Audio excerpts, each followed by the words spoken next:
My guest is none other than E. Michael Jones, who is a scholar. He's an author of many excellent books that I've read over the years.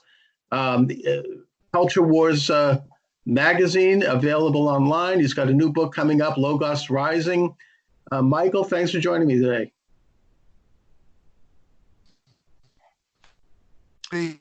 Yep.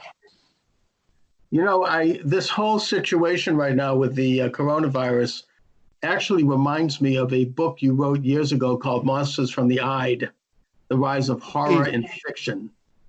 Yes. I think there are similarities. Yes. As a matter of fact, I talked about them in the article. But go ahead. You tell me. You do the talking now. Well, it's sort of like this invisible secret enemy that is permeating the world. It's like from outer space or something, some alien, and that it's lurking outside our door, and that we're all here shuddering in fear. And I have a wife who is running around with a wiping everything and spraying everything, and just in a real state of fear.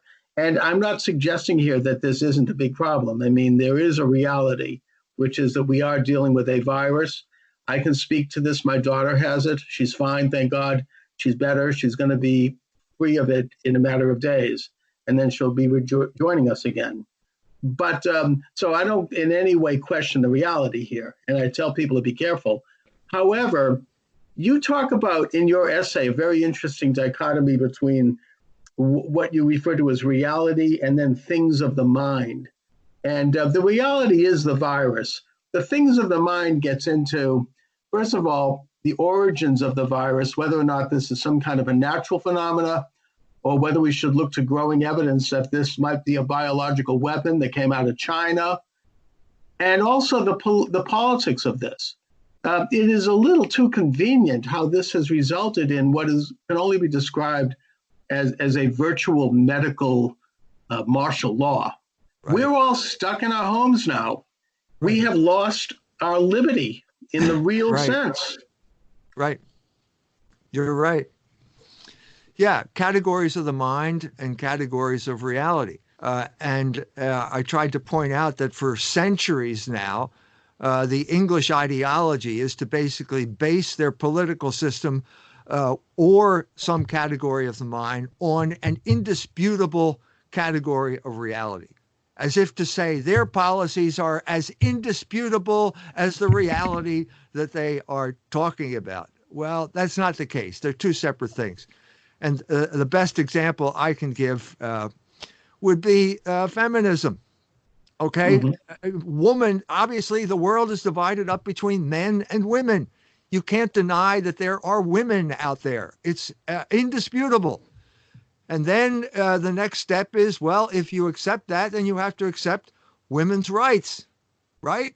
Mm-hmm. Well, women deserve rights, don't they? That's indisputable, right? And so the next step is, well, you have to accept abortion. Well, wait a minute. How did I get from A to B here? Something happened. Someone just pulled a fast one.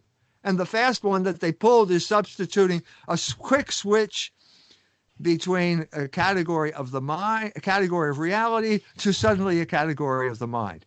And I think we're seeing that happening before our eyes. Now, I have lots of correspondence all over the world. And I just got a call yesterday from a friend in Delhi, India. And India is under lockdown. This is the entire subcontinent of India. Incredible. That's 1.2 billion people. And how many cases of how many deaths of coronavirus do they have in India? Do you know? Maybe a handful. They have 27 deaths.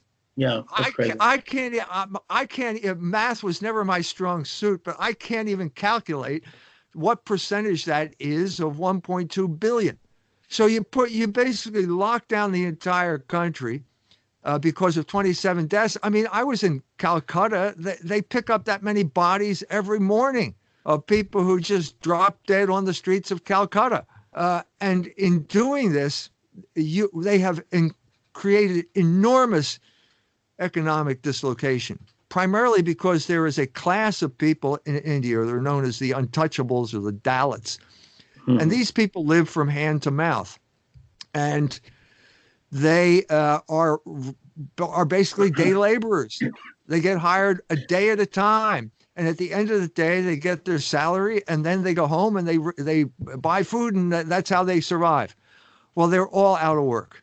They're all completely out. Now, this is millions of people who are now heading back to their traditional home in India. So these are people. Now, if you're interested in containing the spread of a disease, you've got a population here that doesn't have access to normal Western hygiene, who are now marching through the country and potentially spreading the very disease that they are claiming that they want to contain.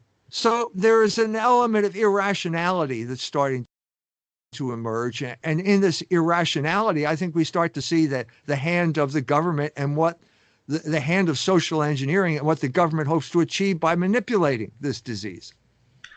I think that if we look at it from a strictly health standpoint, we ought to hope that the world can develop, that the U.S. can develop an easy means of testing, which I think is pretty close and pretty much almost on the market now, that by which we can determine whether someone has it with a quick test. And once that's determined, and if someone has it, then only the people who have it can be sequestered and everybody else can get on with their business. And I think that's kind of what's being done, I understand, in Sweden right now, which is good. That, the country's continuing on it with business as usual, and people who are vulnerable or tested, like the elderly or people with pre-existing conditions, they're the ones who are being sequestered and taken care of. And I'm suspicious of the fact that none of this has been done yet, and that we are so behind in terms of having a proper test for the virus and all these other things that we should have, like, masks and whatnot. And, my hope is that once we can catch up with that, then it can be handled like any other disease. Once you find someone who has it, then they're kept in isolation until they get better. Yeah, I think that whatever it is, whether it's a bioweapon or not, it is what it is, virus. And that is going to be the vector. It's an airborne virus. And it will follow the trajectory of every other airborne virus, even if it's more powerful and it reaches a little bit farther, let's say 6 feet instead of 3 feet. It's still going to follow the same vector. It's not a mosquito, which is the vector for malaria. It's not a snail, which is the vector for bilharzia in East Africa. And it's going to follow the same trajectory. And I think what we're seeing is that it is following the same trajectory as the flu every year. Now, there are certain places where it seems to be worse than others. And New York City is one of them. Right. And I have a correspondent in New York City, and he called me yesterday. And I said, what's going on there? And he had a very short answer to that question. It's 9/11. Mm-hmm. This is a consequence of 9/11. Now, I don't know whether you remember, you're probably too young to remember this, but when those buildings came down, a huge cloud of toxic material went up into the sky. Yes. And what goes up must come down. And all of this dust came down on the people of New York City. Completely toxic mess. First of all, there was asbestos on all of the girders in the World Trade Center. And then you got all the toxic metals that were involved in this thing. It was a disaster. And you could see pictures around that time of people walking down the street. Their faces are covered with dust. Yes. Well, that meant that their lungs were full of dust as well. And a lot of people died as a result of that. And the people who didn't die still had impaired respiratory systems. So we're now 20 years later, these people are old now, and they've got this impaired respiratory system, and these are the people that are going to die, most likely to die from the disease. So you've got a problem here, okay? You've got the United States of America, which has a place like New York City, which is probably unique in all of the world, and certainly unique in terms of this environmental catastrophe. And you've got people trying to make rules for everyone according to New York City. Mm-hmm. Well, that doesn't make sense. I mean, the situation here in let's South Bend, Indiana. How is it similar? Well, it's similar because everywhere it's going to be older people with impaired respiratory systems who are going to be the most vulnerable here. So South Bend, Indiana, we had one death from coronavirus. Mm-hmm. This one death is a man who is 82 years old. He shows up at the local hospital with pneumonia. They then test him. He tests positive for coronavirus. Now, if we didn't have this hysteria, he never would have been tested for that. Right. Okay. But because we have the hysteria in the media, everybody's going to be tested. Now he tests positive, and the next thing he dies. So now this is a corona death. Well, it's not, it wouldn't have been a corona death if you hadn't tested him for it. It would have just been a routine old guy shows up with pneumonia and dies. So you can see how the statistics are going to be skewed by the hysteria and how the hysteria is being manipulated to serve certain political ends. The virus is called a novel virus, and I think that in many ways it is, in that it is more contagious than the regular flu, and it has other characteristics that are different, which raises suspicion about whether or not this might have a biological weapon component to it. And I think there's now increasing evidence that it may. We've got Bill Gertz, who's an expert on China, who has written about a Wuhan biological weapons factory that is right near what's called the epicenter of the virus. And there's this guy from Harvard, this Lieber, who brought vials, and there's other two Chinese endocrinologists from Chicago who also were caught with vials of MERS and SARS as they tried to get out of the country. And there's all these things that are developing. I think that the last I understand, the FBI is now investigating this.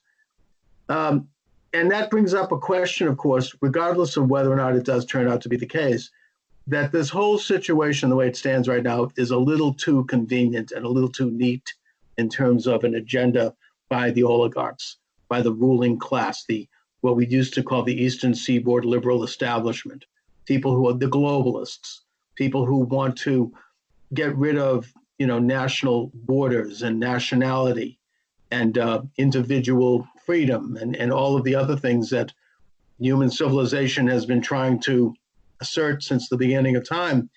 They want to create this, the same goal that communists had, the same goal that the Nazis had. I mean, this is modern scientific socialism, a complete control over people. And the whole thing in the de facto sense is exactly that. I don't think this, in fact, I can say clearly that this sort of thing has never happened in this country before, where people are literally, inside, and that there are informal and even some formal laws would force them to be inside, and you could face consequences if you go outside. I mean, that is complete and total control by the state. And, it just looks to me to be a little too convenient in terms of fulfilling their agenda, although I think it's backfiring. But nevertheless, what say you with regard to the juxtaposition of the virus and the reaction and what we might call the oligarchs, the international order? Well, there's evidence of planning here. First of all, I think that the bioweapons case is plausible. Now, it could be that it escaped accidentally.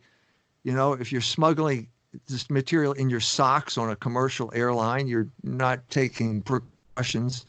It could have gotten out accidentally, but it was headed back to Wuhan, and Wuhan was a place where the United States government was paying this Chinese scientist, Xi Zheng, to genetically engineer viruses as weapons. So we know that was happening. Incredible.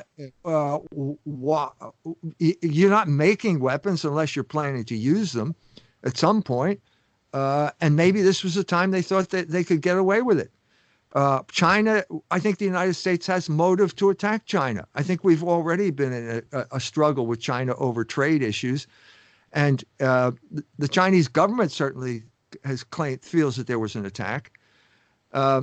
And this would, in many ways, it would be the ideal situation, because you've already established that they've got the stuff over there. it would be easy to see how it could escape from a lab. And then you could do it deliberately, and they would say, oh, it escaped accidentally, and there would be plausible deniability all the way around. So I can see how that would happen. It's also not coincidence that you got a serious situation in Iran. The United States is in a state of war with Iran. There's no question about it.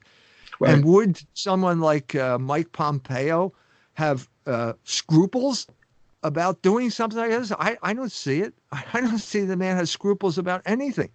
He's capable of anything when it comes to a place like Iran. So I think it's plausible, and especially when you consider that there is no other explanation. What's the other explanation? That it mutated from a market? That it simply happened? That's not much of an explanation. This is a stronger explanation. And of course, ABC immediately, the mainstream press immediately wrote an article saying the title was something like "Sorry, Conspiracy Theorist, It's Not a Weapon" or something like that, which the title is so tendentious you begin to wonder, well, maybe they're protesting too much here.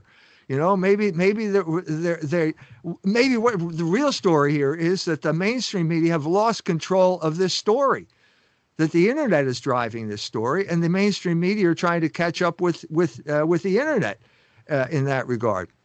But I think it's plausible. But as I said before, even if it is a bioweapon, and even if it is designed to do you harm, it still has to travel like a virus, which means it's going to follow the same trajectory that this disease has followed in the past. And I think that it's doing that.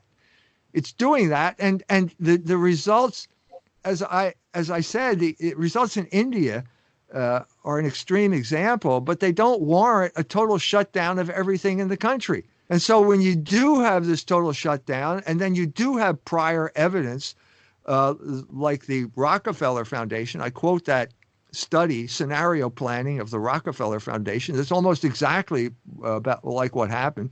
Bill Gates did the same thing in November, another scenario event. And then you combine that with the fact that the oligarchs were checking out throughout 2019. More CEOs resigned in 2019 than any period in history. Why did that happen? Was that just coincidence, or did they sense something was coming and they better cash out and get cash out at the top of the market?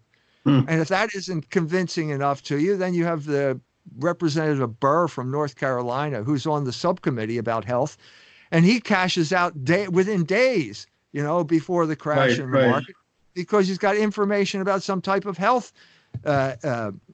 issue coming down the pike. So I think if you put all these things together, you can see an element of orchestration involved here. And that there seems to have been some planning, and that they are using this to distract us from other important things that they don't want us to see. As far as the cashing out part, I think the same thing happened just before the mortgage meltdown of 2008. That you had big CEOs like the head of Wachovia and others cash out just before the fall. And you could even go back to the Great Depression, where some of the oligarchs converted their stock standing into real property and objects of art and other things to preserve their wealth while everything else collapsed. And then they walked in and bought it up at a bargain. So, yeah, I mean, there were people who might have inside information, or they at least sense that something is coming down the pike.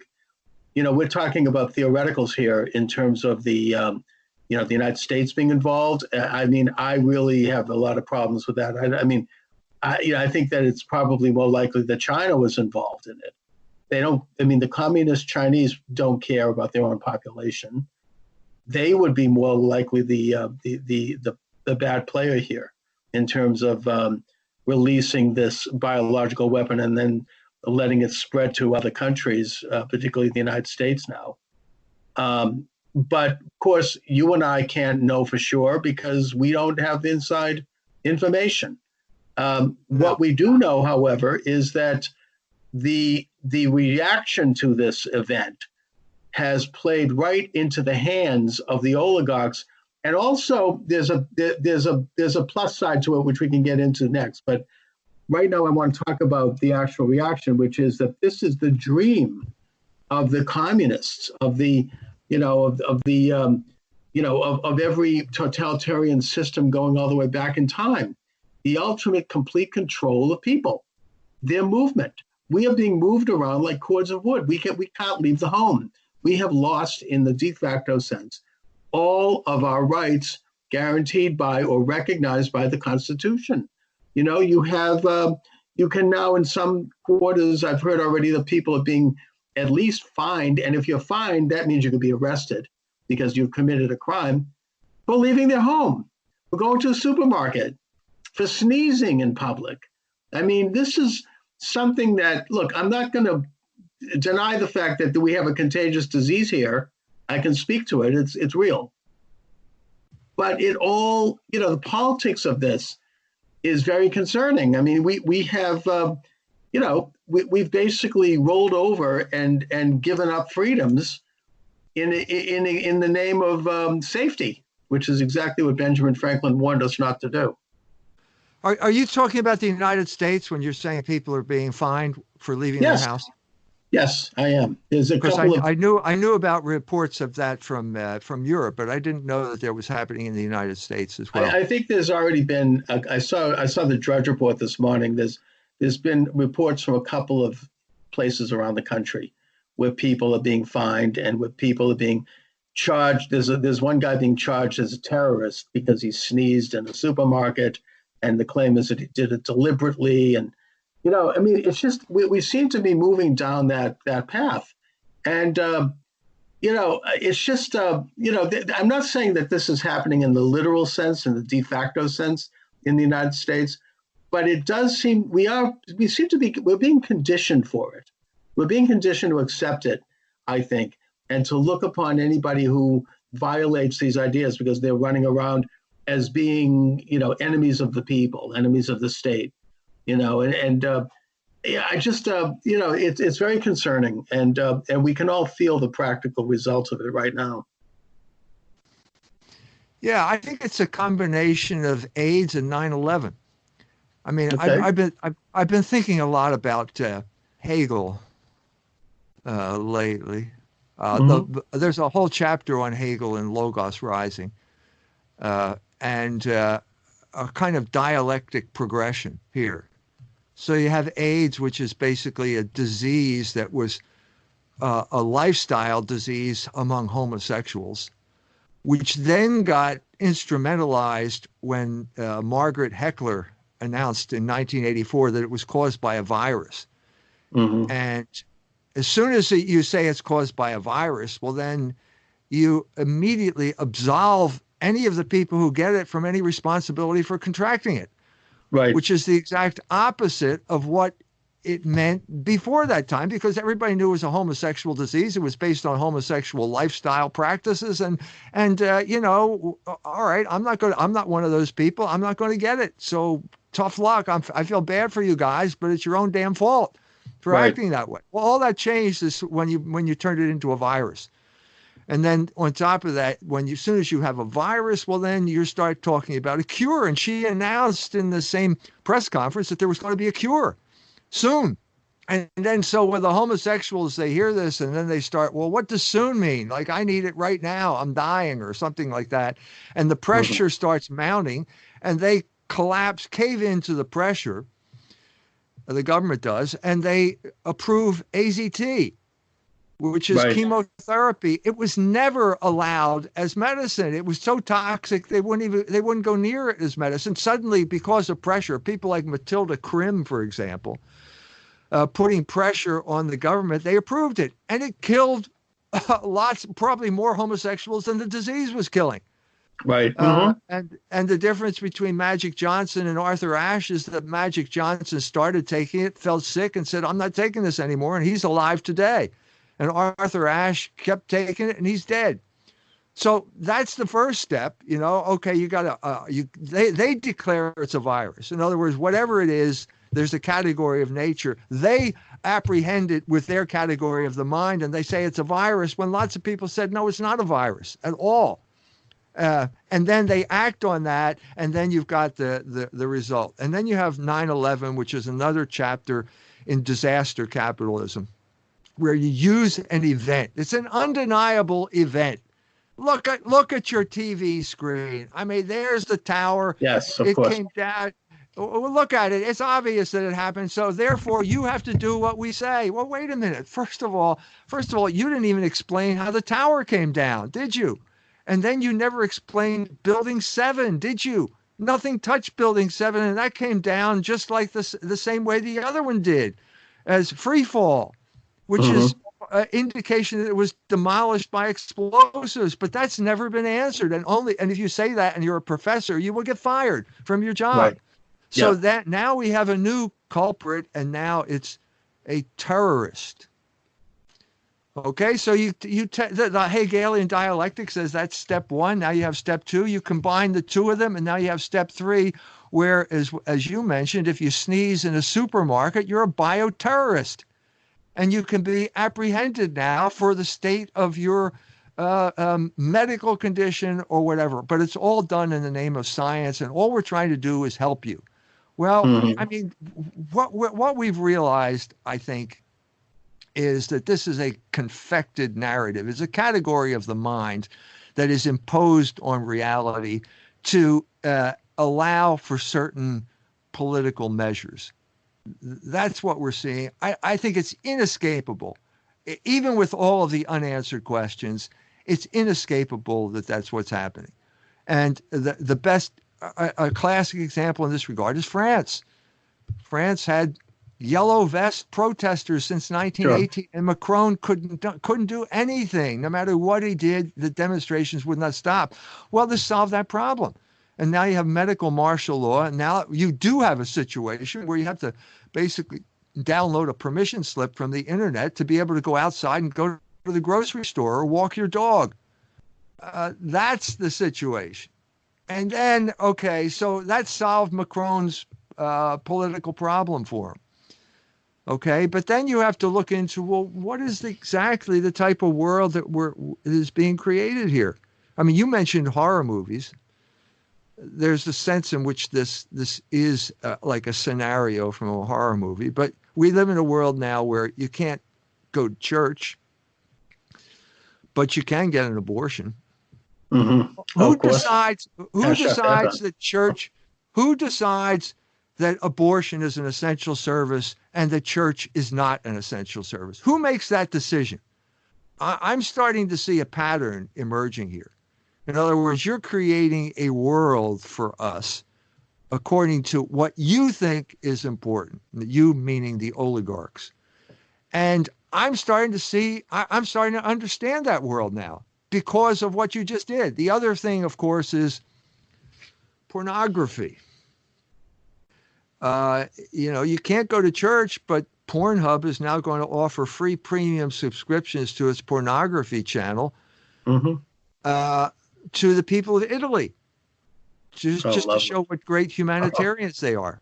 Just what they need. So again, the picture of the world. You're using this. You, the oligarchs, are using this event. And I'm going to admit that it's real. It's not as bad as you're saying, but it's real. You're using it as an excuse to introduce the world that you want us to live in. And that world means, free to watch pornography, but can't go to church. Okay. There are other aspects of it as well. There's the financial aspect of it. This has been used to cover over the crash of the stock market. And the fact that Mr. Mnuchin is going to give $4 trillion to his friends. Now, to distract us from that, he's going to give each of us a check for $1,000. Again, this is...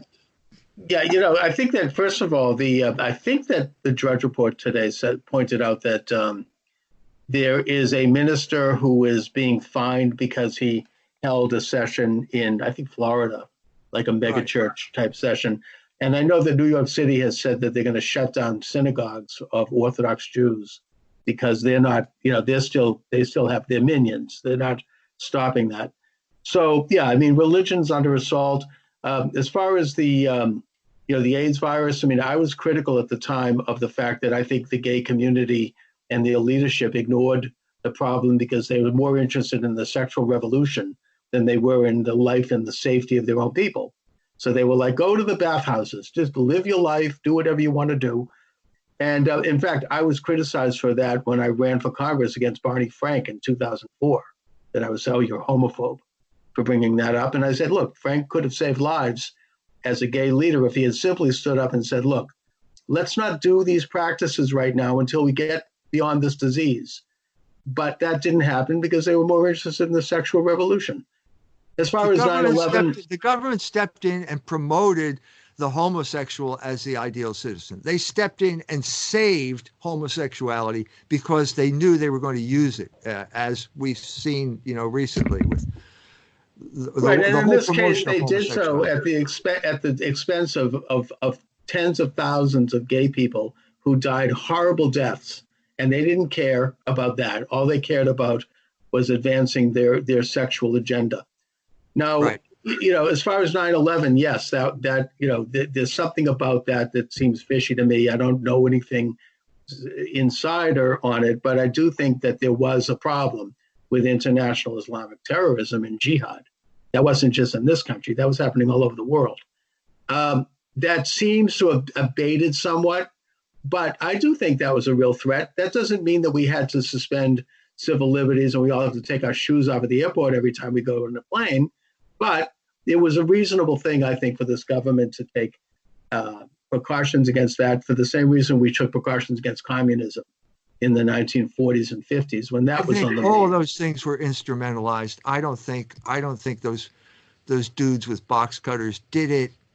I think that communism was also instrumentalized. It was the biggest, and if you want to get into this, one of the biggest victims, in my opinion, was the Catholic Church through the CIA's instrumentalization of the anti-communist crusade.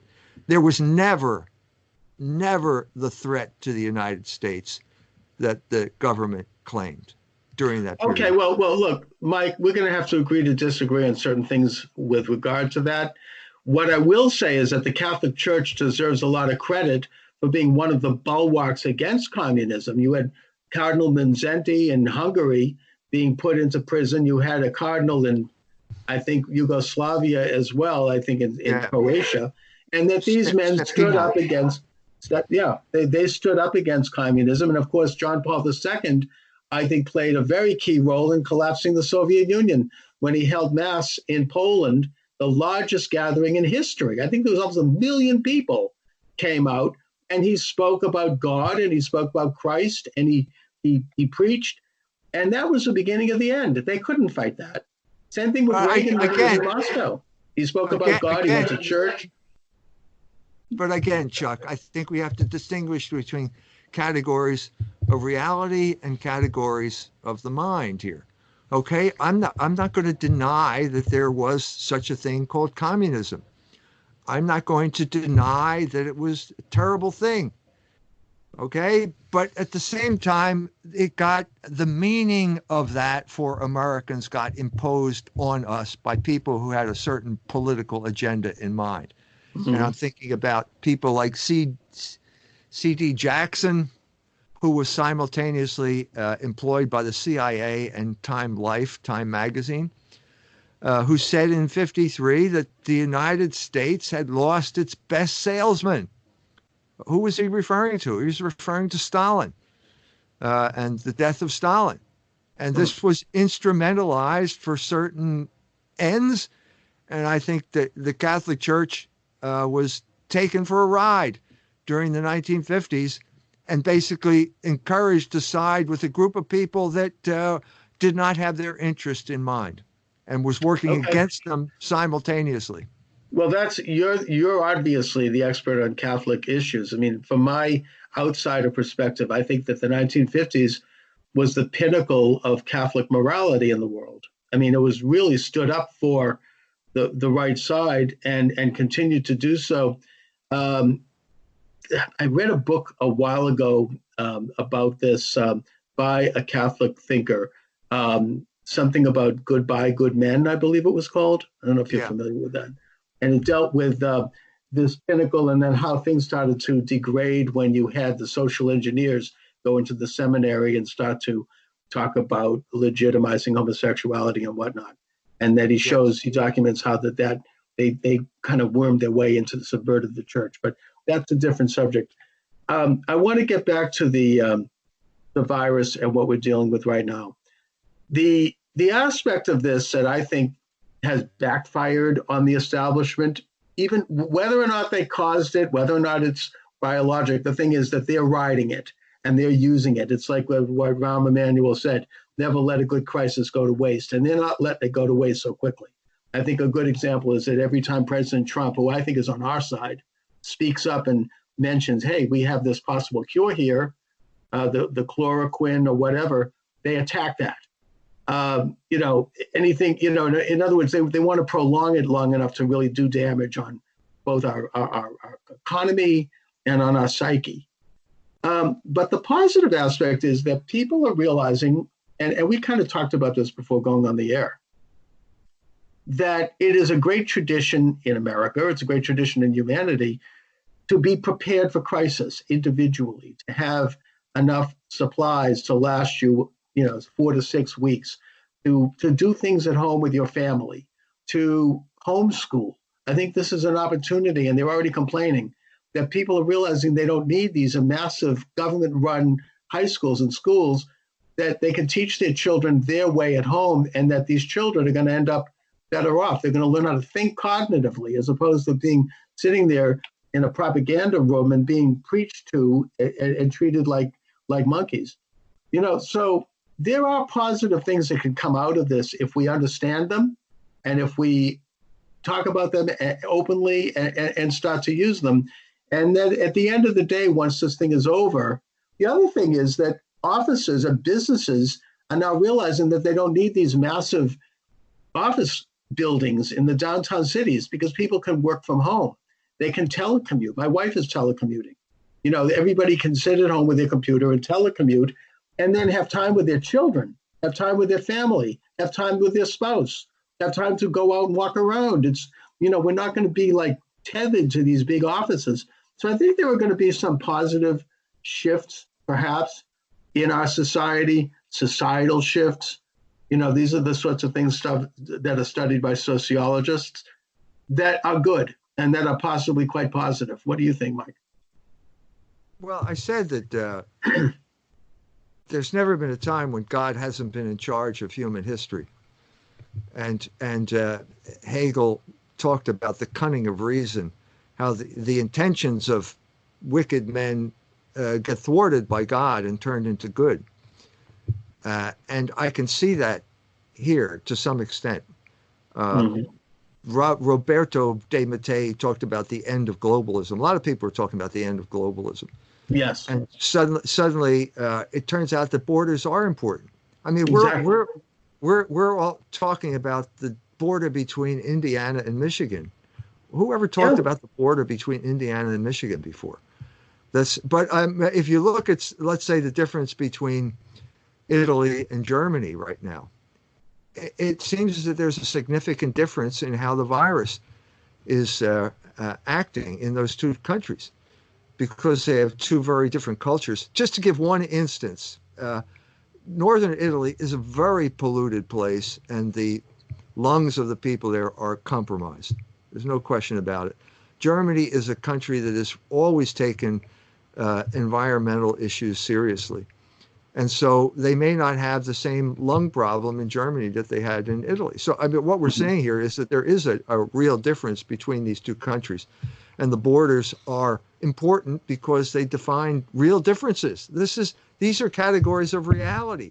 German and Italian is not something that you're imposing on. It's not your category of the mind that you're imposing on these people. It exists in reality. They're two different languages, they're two different cultures, and they're two different reactions to the disease. That being said, this doesn't change the intentions of the wicked. And we have to be aware of what their intentions are, and we have to think of how we're going to resist them, at least intellectually. Right, sure. So, for example, right now we have uh, people coming out of the woodwork, like Jeffrey Sachs. Jeffrey Sachs is now, the big battle is now, how long are these conditions going to last? Jeffrey Sachs wants them to last until July. He's talking about July. Right, sure. Well, I think in order to evaluate this man's suggestions, we have to understand who he is. Who he is. He's a notorious looter. He is has wrecked economies throughout the world. He wrecked the economy in Bolivia and brought the communists to power as a result. He wrecked the economy through privatization in Poland after the fall of communism. And his most notorious example was wrecking the economy of Russia by handing it over. I hope that's not coronavirus. Oh, by boy. handing it over to 8 oligarchs, 7 of whom were Jews. Jeffrey Sachs is a Jew. He was working for Harvard University, which is a Jewish institution, in case you didn't know that. The head of Harvard University was Larry Summers at this point, also a Jew who has failed upward for his entire life. What we have is a group of people. I think that the strategy of Jeffrey Sachs is clear. First of all, Jeffrey Sachs should be ashamed of himself and should spend his life in a monastery doing penance for all of the misery he's caused in this world. He's not someone we need to look up to as an expert. Okay. But secondly, there's an agenda here, and I think it's up to us to understand it. And the agenda seems to me pretty clear. Okay. Convince Donald Trump to continue this draconian lockdown until he wrecks the economy. And then by wrecking the economy, he will ensure that he will not get elected in the fall. Now, this is not in Donald Trump's interest. It's not, I don't think it's in the country's interest, but it is in the oligarchs' interest. And Jeffrey Sachs is a representative of the oligarchs. And I think we have to be aware of what's going on. You know, as we said, God can bring good out of evil. That's for sure. But we have to understand what the evil is and what we're dealing with, too, at the same time. I think that, I'm not all that familiar with Jeffrey Sachs, and I'll certainly look into that. I think that whether or not he or others, whether they worship on Saturday or Sunday is not all that relevant. You have these oligarchs across the board in terms of putting out various shingles that proclaim religious backgrounds, including Catholics, and we could name several. But the relevant thing with them is that they form an elite that has struggled for power going all the way back to the time of Nimrod. I mean, we could look at this biblically if you want. And that is people who believe that God should be overthrown in heaven and that they have some kind of divine right to control the world and do so. Many of them actually believe that they're doing so for altruistic reasons. They've convinced themselves. But it doesn't matter to me whether they think that or not. The fact is, they don't have a right to control me or anyone else. And they are attempting, we could go back to Alexander the Great. This is a movement that's occurred in every generation since Adam and Eve conspired by eating the apple from the forbidden fruit. That they would they would have all knowledge. They would know good and evil. In other words, they would take over from God. Man would overthrow God in heaven, basically, and control his own destiny and his own life and the world. And it is a conspiracy, and it has existed in every generation. This generation is no different. And every generation has had people who are conscious of the fact that God is sovereign and that we are created in the image of God. We're not God, but as such, we grant government, we grant earthly powers limited power so that they can preserve our right to be free and to be, in a sense, sovereign as images of God, and that this is a conspiracy against that. And whether or not this virus is accidental or real, this is going to be exploited by those who want to undermine our individual freedom and our right. The Constitution clearly states, and it's a reflection, I think, of reality when it says that we're created. We're all endowed by our Creator. that comes right out of the book of Genesis. I mean, that's biblical. That's, God said that God created man and woman, and it does say man and woman in his image. And that these people want to subvert that. They want to say, we're the ones who are in charge. We're the international rulers. I don't care whether they, have a mezuzah or a cross on the door. The point is that they're anti-religion. They're anti-God. And that's the key. Right. I agree. And one of the great things about the internet is that we have this ability to have these conversations.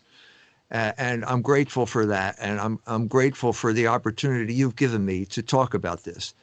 But we have to name who we're talking about. Okay. And it's, you're right. Right. It's not just Jews, it's Catholics too. Okay. And the center of this Catholic conspiracy is the Jesuits in this country. And the Jesuit magazine, America, just did an article, I quote it in the article I've written, where the guy begins by saying, I am a scientist, cancel mass. Well, what you're doing here is you're using this fake science to shut down any discussion. Okay. And then you're using the shutting down the discussion to basically impose your views on everyone else. And we can't object. I mean, I can't object to this guy because he's a scientist. What am I supposed to say? He's wrapped himself in the flag of science, just like what Darwin did. But it's more if you question than that. it, you're anti-science. It's more than that. He's telling that he's using this to impose this regimen on Catholics, on fellow Catholics. Right. So you got Catholics involved, you got Jews involved, but we have to be able to name who these people are, because if we don't, agree. Then we're just saying, oh, we're not helping, we're not moving the ball down the field. Because now we know who's doing it, and now we know there's the agenda. The Jesuits are a fifth column in the Catholic Church. They are the main promoters of homosexuality in the Catholic Church today. James Martin is the main promoter of homosexuality in the Catholic Church. He's a Jesuit. He's on the editorial staff of America magazine that published that. I mean, if I can't talk about these people by name, then we're crippled. We have to be able to mention people by name. Because if we don't, when we shut up, all the people are going to think is, oh yeah, oligarchs. But if we do mention the names and the people start reading, the name pops up again, they'll be immunized, to use a relevant term. They'll be immunized because they understand the agenda that these people are promoting. No, look, I agree with that. And I've been critical of the ADL and some of the establishment Jewish organizations, which I think really are socialist. As far as the Jesuits, I'm not in a position to know. I think that they do a pretty good job running Boston College, which is over near where I live. I don't know. I mean, maybe you might be too sweeping, but that's a Catholic question. No, it's not a Catholic question. Okay, you're right. It is. We're talking about Catholics. It's a question about the way this agenda gets imposed on Americans. These are the commissars that impose the oligarchic rule on Catholics. The ADL are the commissars that impose it on Jews through fear. They spread fear throughout the Jewish population. It's anti-Semitism. We have to do something. We're going crazy. And in both instances, you have a group of commissars taking control of their constituency for the benefit of the oligarchs. No, I'm with you on this one. We're on the same side. I want to just ask you a little practical question here, which is with regard to church attending Mass. In my Jewish community, we're doing this thing with the Zoom, and we can't have a full minyan because you have to be there in person. But at least we are having daily prayers. My wife gets a lot out of this. We still can say Kaddish for the dead. There are certain things that are being done to try to continue.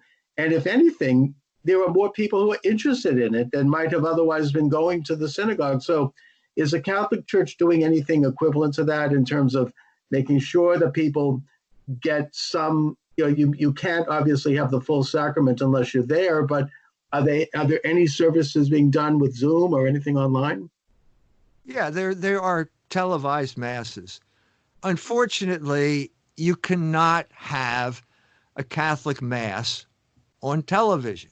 It's Right. impossible. No, the same thing with the service. The Jewish equivalent would be something like the temple, animal sacrifice on television. Well, you can't do No, that. and you can't have certain aspects of the Jewish service on television either. I mean, you Well, have to be there. the crucial aspect of the Mass is Holy Communion. Obviously, you can have the first part of the Mass, which is the reading of the Word of God. Obviously, you can do that. And most Protestant services are simply that. It's the reading of the Word of God, and then there's a sermon, and there's some singing. But that's only half of the Catholic Mass. The second half is when the priest consecrates the bread and wine and turns it into the body and blood of Christ, and then you receive that. Well, you can't download Holy Communion from your computer. And so as a result, what you have here is a picture of the Mass and not the Mass itself. And so the equivalent would be, like, gee, I really feel hungry. I think I'll turn on a food show and watch it on television so that I don't feel hungry anymore. That's not going to work. And the same thing, that's the problematic aspect with Mass. And I think that the bishop, the first time around, said, okay, we've got a problem here. No reception. We don't have everybody drinking out of the same cup. That's not a good idea. Take the communion host on your hand and separate in the pew. And that seemed to be a reasonable accommodation. Then they banned the whole thing. Banning the whole thing is not reasonable. That is not reasonable. And I think it has created more problems that it's going to solve. You now have a church-state problem, because the question, as you brought up, this man in Florida, now that as far as I know, it's a Protestant service. It could be done over television. Okay, there's no difference. Okay, right. But now you've got a church-state problem of saying, well, who's in charge now? And we're approaching Easter. Who gets to decide whether we celebrate Easter or not? Okay, the church or the state? Or the next question is, okay, all right, maybe we don't celebrate Easter. Trump has said it's going to end on April 30th. Who decides when it's going to end? Who decides when the priest is allowed to celebrate the Mass? There is no precedent for this in American history. We have it wasn't originally the separation of church and state, but it became de facto the separation of church and state, which means in this instance, the state has no right to regulate the services of the churches. How are we going to resolve this issue? No, look, I tend to agree with you on this. I think there's been a heroic story, at least one case where a priest is delivering confession in the parking lot, wearing a blindfold, sitting on a chair, and conducting the service, which I think is amazing and great. Probably more people are getting confession than otherwise might, because of there's a sense like, hey, the church is under siege. We have to come out and do something. As far as synagogue goes, the reason that the Orthodox synagogues are being threatened in New York, and they're saying we're going to shut the whole thing down, is because you have to have 10 adult males who have been bar mitzvahed in order to have a minyan. And that the minyan, there are certain prayers and certain functions that can only be done with a minyan. Without a minyan, you can't do it. So this is a problem. There is the televised thing, the Zoom thing, but they can't really do the whole service because it's not a minyan. You can't have a minyan on a computer. You have to be there in witness. You have to have 10. So, this is a big church-state issue, as you say. Anyway, Mike, we're reaching toward the end of the program, so I'd like you to talk a little bit about your soon-to-be-released book, Logos Rising. I think you mentioned that it's supposed to be available first of the month, which is only a week or two away. No, it's tomorrow. There we go. It's tomorrow. Okay, the copies are being shipped today. We get them probably tomorrow, and we start fulfilling orders on Thursday. So it's that immediate. We have had a large initial response, and we're close to selling out the first printing. So if you can, these are the people that are going to we're going to send the copies to first. The people who are on the list. So if you want to be sure about getting a copy, you can go to culturewars.com. Okay. And sign up for a copy. Now, what did I say before? I said that there's never been a time in history when God wasn't in charge of human history. The Hebrew scriptures are evidence of that, an intimate connection between God and the course of human history. Greeks didn't understand it, the Hebrews did, and then Christianity merged the two of them. And so you had a metaphysical understanding of history. But the point here is that most people don't see that. And why don't you see that? Because you don't have the eyes to see that, because you don't have the perspective. And that's why I wrote Logos Rising. Okay, the first part of the book is called The History of Logos. In other words, where does this word come from? How did it develop? But the second part is called the Logos of history. And that explains, once you understand this power of God, you understand that he's intimately involved in the development of history. And this, I think, will give you the eyes to see how it's developing, how so that you can have the perspective to deal with issues like this and not just go crazy and jump off a bridge because the world is coming to an end. That's the type of panic that the culture is spreading. This is the type of book that's going to give you the perspective so you can deal with that, with the big picture in mind. That's why I think it's, to be honest with you, I think it's the book for this moment. It's the right time. Timely. Yep. You need some type of perspective, and this is it. Hegel said the owl of Minerva only flies at twilight. What's he mean? The owl of Minerva, wisdom, only comes twilight. Well, we're seeing the twilight of the gods here, the twilight of the empire, and that releases us, from the hold that it had on our minds, and we can see it in a much better perspective, and that's what this book is about. Well, no, it's excellent timing for this book. I'm looking forward to reading it, and definitely, hopefully, having you back to talk about it as things unfold, and checking in with you, E. Michael Jones. Mentioned, of course, culturewars.com for the magazine, and you've got a YouTube channel, and you're up there with doing a lot of great interviews. So, Mike, thanks again. Thank you very much for joining me this afternoon. My pleasure, Chuck. Good to talk to you. Same here. Thanks a lot. Okay.